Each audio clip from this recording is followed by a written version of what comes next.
Hi guys, welcome back to my channel. Have you subscribed yet? Because if you haven't, you need to. Just click subscribe and notifications, then you're going to know when I put more videos on, aren't you? So today I'm going to try and replicate another gouache recipe.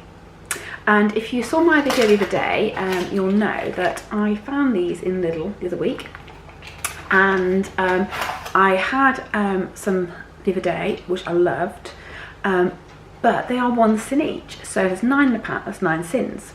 So I decided to try and create my own, which would be sin-free or very few sins. So for example, the one before had 2 tablespoons of harissa paste in it. Now, harissa paste is a sin per tablespoon. However, because it made 18 bites and I was only having, say, 3 or 4 at a time, you're talking probably less than half a sin. So I didn't count it, but you can if you want. So, you know, I'll say they're sin-free, they may not be. Today's is going to be sin-free because there is no harissa paste in it. There is garlic puree. You just need to be careful you don't get the garlic puree with oil in, because then you do have to sin it. That's all I'm going to say. So today's gouache replica recipe is going to be, I need to get a piece of paper here, sweet potato pakora with red pepper. I said red onion then, red pepper. So I've literally, all I've done is taken the ingredients off the back of the packet. And the ingredients are sweet potato, which is 29%, chickpea 29%, red pepper 14%, rapeseed oil, which I'm not adding, potato flakes I'm not adding, tomato puree, tomato puree, onion, garlic puree, which is just water and garlic granules, ground coriander, ground cumin, some concentrated lemon juice, and paprika, salt and chili flakes, but I'm not putting salt in because I'm not a salt person. So that is all the ingredients on the back of the pack. So a tin of chickpeas is 240 grams when it's drained. So I've worked out what that is as proportion to the other ingredients in here. Obviously the onion doesn't give me proportions or anything like that, or the spices, so I'm just going to go by taste and gut feeling, but obviously with the pepper I've measured out and done the equivalent. So yes, I've done the maths for you guys. Okay, so what am I going to do?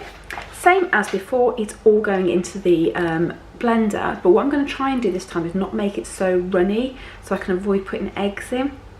So how I'm going to do that is the onions and the sweet potato and the peppers I'm going to put in first, and then I'm going to put the chickpeas in after. So let me show you what I'm doing. Right, so my good old food processor is so old, so I'm just going to bung all these peppers in, and my sweet potato I have previously roasted in the oven.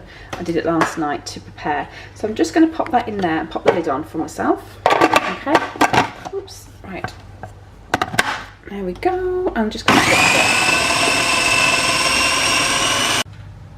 Right, so that's all blitzed. So now I'm going to add a teaspoon of paprika, teaspoon of chili flakes, oops, got chili flakes everywhere now, and a teaspoon of coriander. Okay, oops, there we go, that's gone into there. I'm also then going to add about 2 teaspoons of tomato puree and a teaspoon of garlic puree.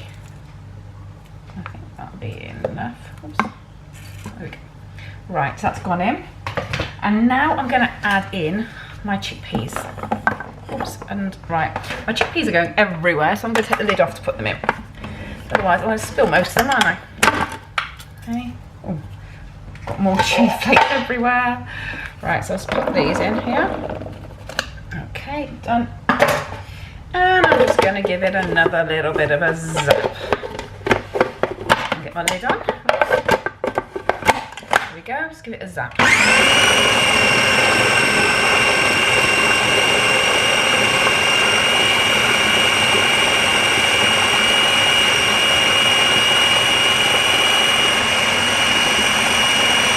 Okay, I want to try and keep it as chunky as possible, so I'm now just going to quickly add some half of a lemon. Probably not even all of it actually, but there we go. There you go. Right, that'll do. And just give it a quick zap again.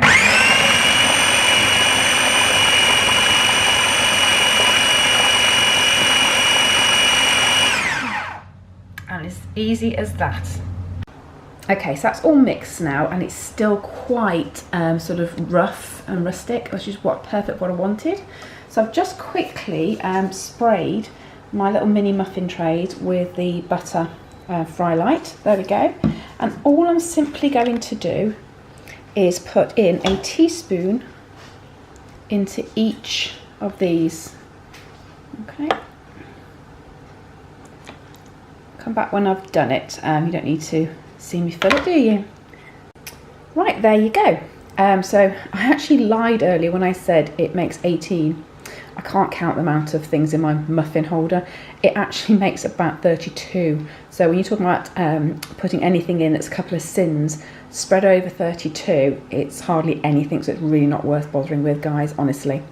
So now I'm going to pop that into a hot oven for about 20 minutes. I'm going to keep an eye on it. It might be 30. So yeah, and we'll come back and I'll show you then what I'm going to do with it. I've still got quite a lot of mixture here, which I will use when I finish this lot. I'll bake that as well. So yeah, I'm quite chuffed with this, and it tastes really nice raw. So cooked, it's going to taste even better.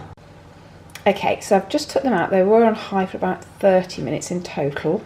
I just want them to cool to a point where I can handle them, and I'll show you then what I'm going to do. Okay, so they're cool enough now for me to handle nice and easily. So all I'm going to do is just free it from the edge, okay, with a little teaspoon. Obviously you can make these bigger if you wanted to. Okay, scoop it out with a teaspoon, and then all I'm going to do is just take it and then make it into a ball shape and pop it on a baking tray. There you go. So I'll do it with the rest of them, and I'll show you what I'm going to do next. Right, there you go. So I've now got 24 little bites there.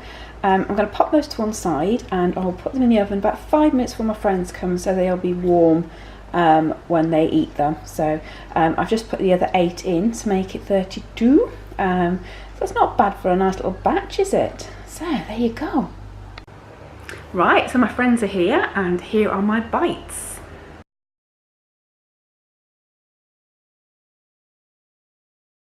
What do you think? They really taste nice as well. I've actually had one. If I make them again, I might make them a bit spicier for me, but I know one of my friends doesn't like really spicy food, so I'm quite happy that I've done it as I have. But I think if it's for me and hubby next time, then I will put a bit more chilli in it. Yeah, just to give it a bit more of a zing, but they are absolutely lovely, and they're being great now because we've got a glass of slimline wine waiting for me, and we're going to chill out in front of the barbecue, or braai for us, and we're going to have a good evening. So guys, thank you for watching. Don't forget, if you haven't subscribed, you really do need to subscribe. Now come on guys, you really do need to subscribe. Click notifications, and I will certainly be catching up with you later. Have a great time, guys. Bye.